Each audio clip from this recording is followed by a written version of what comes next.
they have done excesses. They have exceeded the Constitution in many instances, including this particular one, that they are blocking you, not knowing exactly what you're going to do. I remember I saw a number of doctors who were being blocked from, and they went, and some were nurses in their own uniform. They went all the way to the police, and they were told no. So they drove back, possibly to their houses. And now, what they are doing is they are actually saying they are claiming the state for you not to associate. Because even going to that place and having a party as young people, that's freedom of association. And the freedom of expression, they're expressing their youth. And you see, when somebody is young, they want to express themselves in so many ways. They dance their own style. They do things their own way. So blocking them from coming to Nairobi may be a blessing in disguise for Mombasa people to realize also that there is too much against them, because with a light note, they're exporting the protest to Mombasa. Because Mombasa protested last on the 25th, but they were more calm than was the case elsewhere. And that calmness actually was done because I could see somebody carrying walkie-talkie and leading them. It is the expression of the state that agitates the people of this country. By the time I got into the studio, if I was in the old style, I would have been so annoyed that why did they have to block me for no apparent reason. Former Agriculture Cabinet Minister Kipruto Arap Kirwa has raised concerns over the government handling of youth-led protests during the Sabasaba Day demonstration. Speaking during an interview on Morning Cave on TV47, Kirwa said the government was becoming increasingly dictatorial, especially by blocking young people from accessing Nairobi Business District. He noted that this move could backfire, suggesting it might lead to the spread of protests to other cities such as Mombasa, where many agencies were attending the Summertide Festival. Kirwa drew parallels between the origin Sabasaba movement and the current wave of protests, stating that Gen Z demonstrators are demanding constitutional guarantees rights such as good governance, proper representation, and freedom of expression, association, speech, and protection. He also emphasized the importance of transparency across all sectors, whether in government or the opposition. He also weighed in on opposition leader Raila Odinga's recent attempt to align himself with the youth movement. According to him, Raila's recent pronouncement comes too late, describing them as an effort to catch up with the Gen Z's movement. He argued that Raila's credibility has been diminished by his cooperation with the broad-based government, which many youth view as a betrayal. Kirwa suggested that Odinga's latest move might be aimed at calming the tension stirred by the state response to the protests, but noted that he was no longer the opposition figure he was once in all days. For nobody to get to town. And as I drove all the way to DCI, I realized there is another blockage, that I could not get to the studio in good time. And there were people also being blocked from going to town. So I had to do the roundabout way of going to the UN and back to this place. And I thank God we have been able to make it and share some of our frustrations with Kenyans.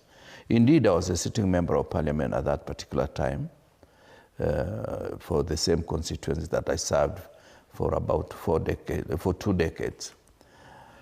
And it was a very interesting moment because there was basic issue of multi-party democracy and all other issues carried with it, including the need to amend the constitution, what they were calling Section 2A, where it was declaring that KANU is the only party that is allowed by law to exist in Kenya. And at that time, if you were expelled from KANU, you lost your seat. I remember the late John Kipsang Koech, as I was coming in, he was expelled, and he was a minister at that particular time. And by the time he wanted to go to the chamber, he was already a former member and also a former minister. So it used to happen like that, and your fate is totally sealed. That's why people to clamor for need to have alternative opinion in terms of political parties. This therefore tells you that KANU is the one that created multipartyism. Perhaps if KANU had all the democratic institutions within itself, perhaps the delay for multipartyism would have taken a bit of time. But of course, it was also informed by the world order, where the Berlin Wall was brought down in 1989, and therefore the Western world, which has of course been controlling our pace of democracy, our pace of development, now put more pressure on the direction of increasing democratic space. Because initially, some countries were either pro-East or pro-West. And of course, Mwalimu Nyerere and others tried an aligned movement where even India was part of it and several other countries, but it never took off properly.